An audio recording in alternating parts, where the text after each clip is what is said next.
Hola mis amigos queridos, ¿cómo se encuentran? Aquí les saluda a su hermano Jonathan Bustos. Mis apreciados hermanos, en el día de hoy vamos a hacer un repaso de la escuela sabática. Mis apreciados, el título de la escuela sabática de esta semana es El verdadero Josué.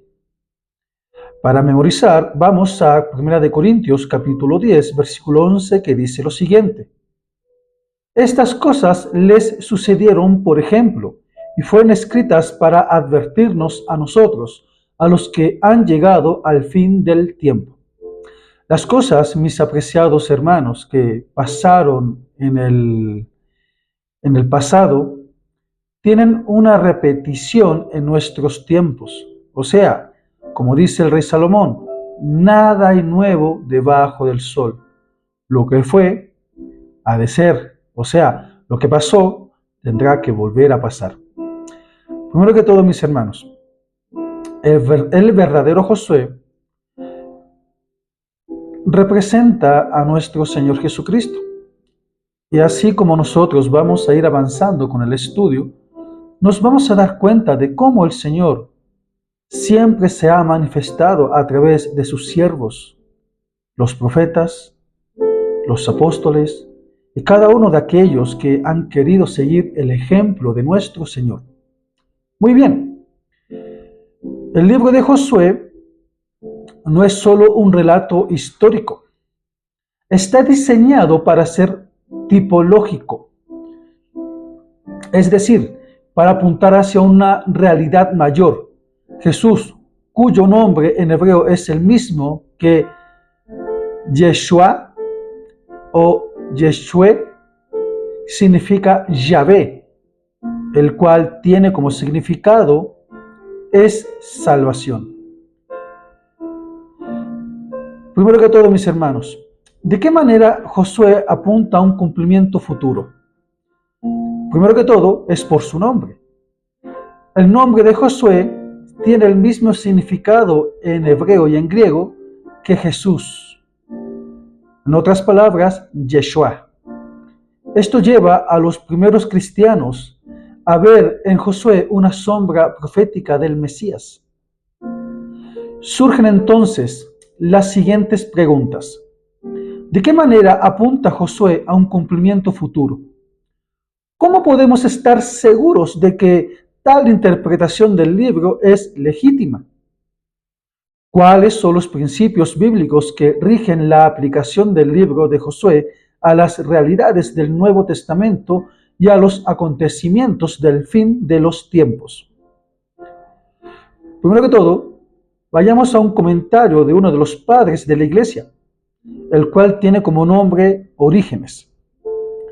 En su libro Homilías sobre Josué, Orígenes afirma: Josué, cuyo nombre significa Jesús, representa a nuestro Salvador, quien introduce al pueblo de Dios en la herencia eterna. Por su obra, mis hermanos, llevar al pueblo a la tierra prometida, Josué representa que lleva al pueblo de Israel a Canaán. Ahora, Jesús, ¿cuál es el propósito de nuestro Señor Jesucristo? Es llevarnos a la Canaán celestial. Esto lo podemos encontrar en Hebreos capítulo 4, versículo del 1 al 11. Te invito a que lo leas, por favor.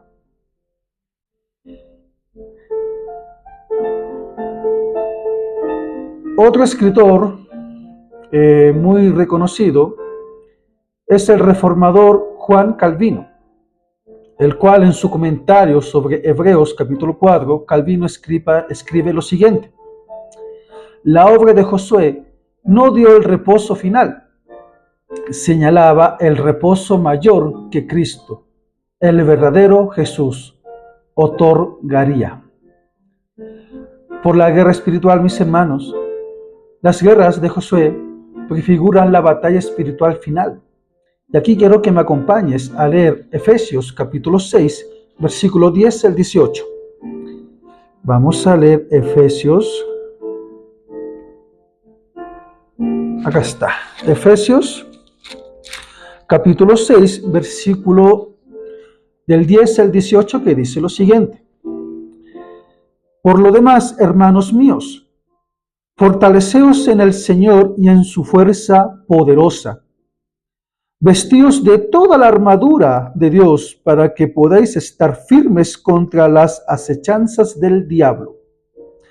Porque no tenemos lucha contra sangre y carne, sino contra principados, contra potestades, contra los gobernadores de las tinieblas de este mundo, contra huestes espirituales de maldad en las regiones celestes. Por tanto, tomad toda la armadura de Dios para que podáis resistir en el día malo, y habiendo acabado todo, estar firmes. Estad pues firmes, ceñidas vuestra cintura con la verdad, vestidos con la coraza de justicia, y calzados los pies con el celo por anunciar el evangelio de la paz. Sobre todo, tomad el escudo de la fe, con que podáis apagar todos los dardos de fuego del maligno. Tomad el yelmo de la salvación y la espada del Espíritu, que es la palabra de Dios. Orad en todo tiempo, con toda oración y súplica en el Espíritu, y velad en ellos con toda perseverancia y súplica por todos los santos. Aquí Pablo nos exhorta a que nos vistamos con la armadura de Dios, así como Josué se vistió con esta armadura y prevaleció ante las acechanzas del enemigo, porque el pueblo de Canaán estaba siendo dirigido por Satanás y sus legiones, pero Josué estaba siendo dirigido por nuestro Señor Jesucristo y sus ángeles. Mis apreciados hermanos, esta guerra no solamente lleva a que nosotros tengamos que soportar las tentaciones y las pruebas que Satanás nos pone por delante. Es una guerra que inició en el cielo y va a terminar aquí en la tierra. Acompáñame a leer Apocalipsis capítulo 12, versículo 17. Apocalipsis capítulo 12, versículo 17, que dice lo siguiente: Entonces el dragón se llenó de ira contra la mujer y se fue a hacer guerra contra el resto de la descendencia de ella, contra los que guardan los mandamientos de Dios y tienen el testimonio de Jesucristo. Satanás no va a luchar contra un mundano. Satanás no va a luchar contra una persona que dice que la ley de Dios está abolida. Satanás no va a luchar contra un hechicero. Satanás va a luchar contra aquellos que representan a nuestro Padre Celestial en la tierra. Aquellos que son perseverantes, aquellos que guardan los mandamientos de Dios y aquellos que se mantienen fieles a las enseñanzas de nuestro Señor Jesucristo. Como Pablo dice, vestíos de la armadura de Dios para que podamos soportar los dardos del enemigo. Sigamos con la lección.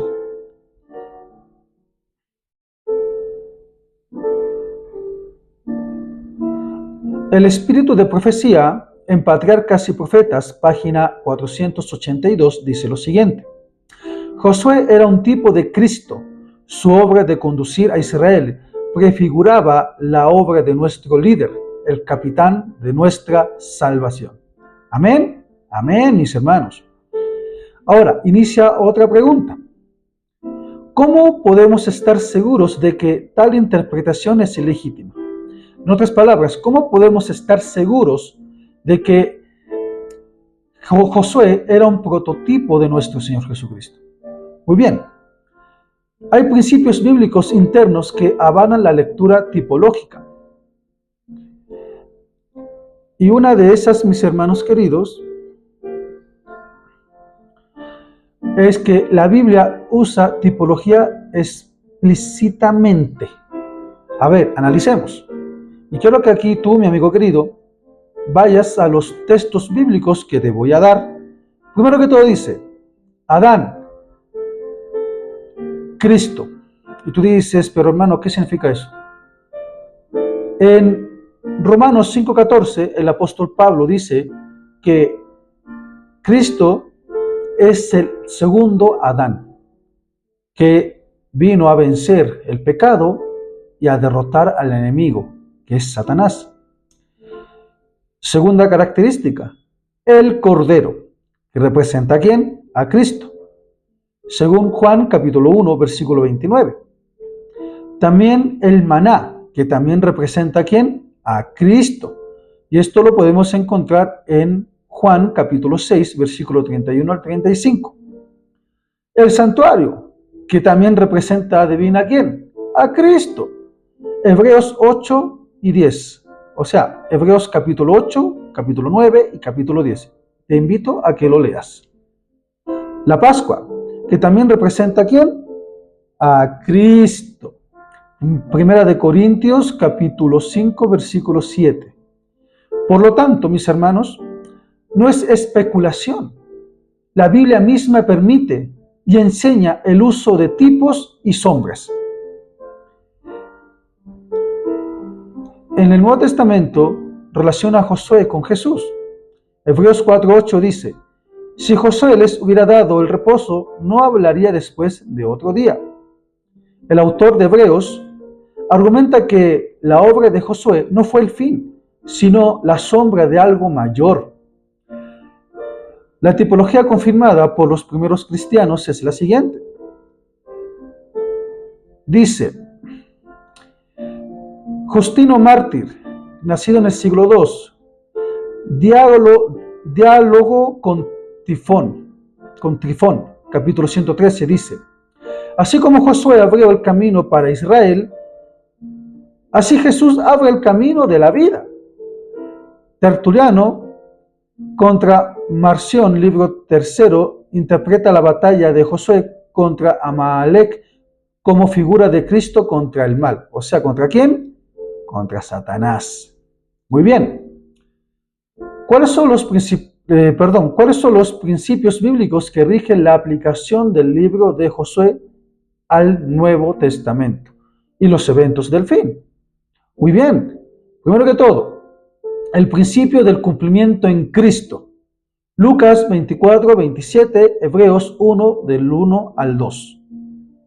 Cristo es el concepto hermenéutico de toda la Escritura. Los eventos del Antiguo Testamento apuntan hacia Él.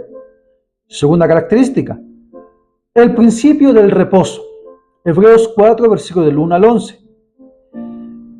Canaán representa el reposo temporal, más Cristo tiene como símbolo el reposo eterno. Ahora, en Apocalipsis, reposo final después del conflicto, nos dice que en Apocalipsis 21:4, Dios enjuagará las lágrimas de todos ellos, y ya no habrá más muerte, ni llanto, ni clamor, porque esas cosas ya pasaron. La promesa es maravillosa. La promesa está muy pronto en cumplirse. Te pregunto, ¿tú quieres ser parte de la Canaán celestial? ¿O te vas a conformar con vivir en este mundo lleno de dolor y aflicción? Muy bien.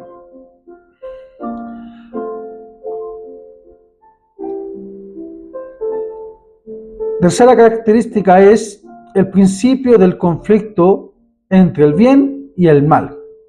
Muy bien, aquí vamos a analizar algo muy interesante. ¿Por qué? Porque primero que todo, el conflicto entre el bien y el mal inició en el cielo, según Apocalipsis capítulo 12, versículo, vamos a ver, 12, versículos 7 y 9, que dice lo siguiente. Entonces hubo una guerra en el cielo. Miguel y sus ángeles luchaban contra el dragón. Luchaban el dragón y sus ángeles, pero no prevalecieron, ni se halló ya lugar para ellos en el cielo. Y fue lanzado fuera el gran dragón, la serpiente antigua, que se llama Diablo y Satanás, el cual engaña al mundo entero. Fue arrojado a la tierra, y sus ángeles fueron arrojados con él.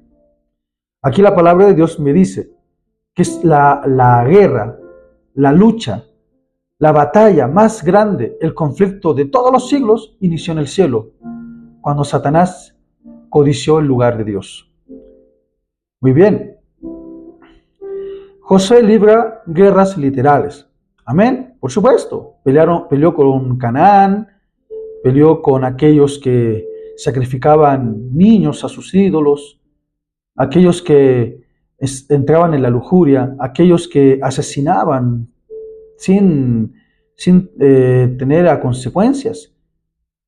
Pero Cristo libra la guerra espiritual. Cristo libra una guerra mucho más allá. Cristo libera una guerra desde el inicio de este mundo. ¿Para qué? Para salvarnos. Cristo participó de esta guerra solo por el amor que siente por nosotros. Ahora, mis hermanos, el principio del liderazgo divino. Cuarta característica. Josué recibió órdenes directas. ¿No es así? Según Josué capítulo 1, versículo del 1 al 9. Cristo es el líder supremo de la iglesia, según Efesios 1:22. Y Cristo también recibió órdenes de parte de su Padre. Quinta característica. El principio del pacto. Muy bien. La entrada a Canaán, mis hermanos, se basa en el pacto con Abraham. Amén. Amén. La entrada a la Canaán celestial se basa en el nuevo pacto en Cristo. Mis hermanos, cuando nosotros aceptamos a Cristo, caminamos con Cristo, amamos a Cristo, hablamos de Cristo, es cuando nosotros estamos siendo embajadores de nuestro Señor aquí en este mundo. La pregunta es la siguiente. Tú, mi apreciado, ¿quieres ser embajador de este mundo? ¿Quieres ser representante de Cristo? ¿O te vas a conformar como los cananeos con una vida mundanal, trivial y sin preocupaciones? ¿Qué es lo que vas a hacer? Ahora, mis hermanos, según el espíritu de profecía, aquí voy a dar unas 3 citas en relación a por qué Josué era un prototipo de Cristo en el pasado. Dice el deseo de todas las gentes, capítulo 391, lo siguiente. Josué era un tipo de Cristo. Él señaló hacia aquel que habría de ser el verdadero líder de Israel espiritual. La segunda cita se titula Josué y la iglesia del tiempo final. Profetas y Reyes, página 487, dice lo siguiente. Así como Josué condujo a Israel a la tierra prometida, Cristo conducirá a su pueblo fiel a la Canaán celestial. Tercer punto. Tipología como herramienta legítima. Dios enseñó por símbolos y figuras cosas profundas y espirituales. Esto lo encontramos en La fe por la cual vivo, página 196. Aquí podemos analizar, mis hermanos queridos, cómo nuestro Señor, cómo nuestro Padre Celestial, con nuestro Señor Jesucristo y al lado del Espíritu Santo, nos ha dado la oportunidad de ir a la Canaán celestial. Y a través de las enseñanzas de las Escrituras en el libro de Josué, cómo Él estuvo con su pueblo hasta el fin, a pesar de que se haya equivocado. La generación de Josué es conocida como la generación más perfecta de todos los israelitas que hayan nacido, porque todo el pueblo estaba unánime en la enseñanza de nuestro Señor a través de su siervo Josué. Esa generación se perdió con el pasar del tiempo por el mundanismo, por el conformismo, por el egoísmo, porque empezaron a apostatar, empezaron a desviarse de la ley de Dios. Pero hoy en día el pueblo de Dios está clamando por las abominaciones que aquellos que se hacen llamar adventistas del séptimo día están cometiendo errores fatales, introduciendo la mundanalidad dentro de las iglesias. Tenemos que ser como ese Josué, decidido, ese Josué que confió en Dios, ese Josué que puso todos sus planes a los pies de nuestro Dios y salió victorioso, así como nosotros, los que perseveremos hasta el fin, a pesar de la oposición, nos vamos a mantener firmes y podremos ver a nuestro Señor y podremos ir a la Canaán celestial. Ahora les voy a dar fuentes históricas en relación a Josué. Si no conocen a Flavio Josefo, es un judío que vivió durante el tiempo de la destrucción del templo de Jerusalén en el año 70 después de Cristo. En su libro Antigüedades Judías, libro 5, confirma lo siguiente: la historicidad de Josué, la conquista inicial de Canaán, el liderazgo militar y espiritual del sucesor de Moisés. Esto promueve contexto histórico fiable. En una cita, este escritor dice lo siguiente: en Antigüedades Judías, capítulo 5, párrafo 4, dice: Josué destruyó la tierra entre las tribus conforme a los límites señalados por Moisés y según lo que Dios había ordenado para cada uno. Nosotros no estamos para ir a destruir como lo hacía Josué en esos tiempos, pero sí estamos para amonestar con la palabra de Dios y hacer un llamado a aquellos que están perdidos. Apreciados, recordemos lo que Cristo hizo por nosotros. Recordemos ese amor tan maravilloso que fue capaz de entregar su vida por nosotros. Ahora, vamos a leer lo que dice el Espíritu de Profecía en Exaltad a Jesús, 30 de enero, página 38. Dice: cuando los labios de Cristo exhalaron el fuerte clamor, consumado es, los sacerdotes estaban oficiando en el templo. Era la hora del sacrificio vespertino. Habían traído el cordero que representaba a Cristo para matarlo. Ataviado con sus vestiduras significativas y hermosas, el sacerdote estaba con el cuchillo levantado, como Abraham a punto de matar a su hijo. Con intenso interés el pueblo estaba mirando, pero la tierra tembló y se agitó, porque el Señor mismo se acercaba con un ruido desgarrador. El velo interior del templo fue rasgado de arriba abajo por una mano invisible que dejó expuesta a la mirada a la multitud un lugar que fuera una vez llenado por la presencia de Dios. En este lugar había morado la Shekinah. Allí Dios había manifestado su gloria sobre el propiciatorio. Nadie sino el sumo sacerdote había alzado jamás el velo que separaba este departamento del resto del templo. Allí entraba una vez al año para hacer expiación por los pecados del pueblo. Pero he aquí, este velo se había desgarrado en dos. Ya no era más sagrado el lugar santísimo del santuario terrenal. Todo era terror y confusión. El sacerdote estaba por matar la víctima, pero el cuchillo cayó de su mano enervada y el cordero escapó. El símbolo había encontrado en la muerte del Hijo de Dios la realidad que prefiguraba. El gran sacrificio había sido hecho. Estaba abierto el camino que llevaba al Santísimo. Había sido preparado para todos un camino nuevo y viviente. Ya no necesitaría la humanidad pecaminosa y entristecida esperar la salida del sumo sacerdote. Desde entonces el Salvador iba a oficiar como sacerdote y abogado en el cielo de los cielos. En el cielo de los cielos. Era como si una voz viva hubiese dicho a los adoradores: ahora terminan todos los sacrificios y ofrendas por el pecado. El Hijo de Dios ha venido conforme a su palabra.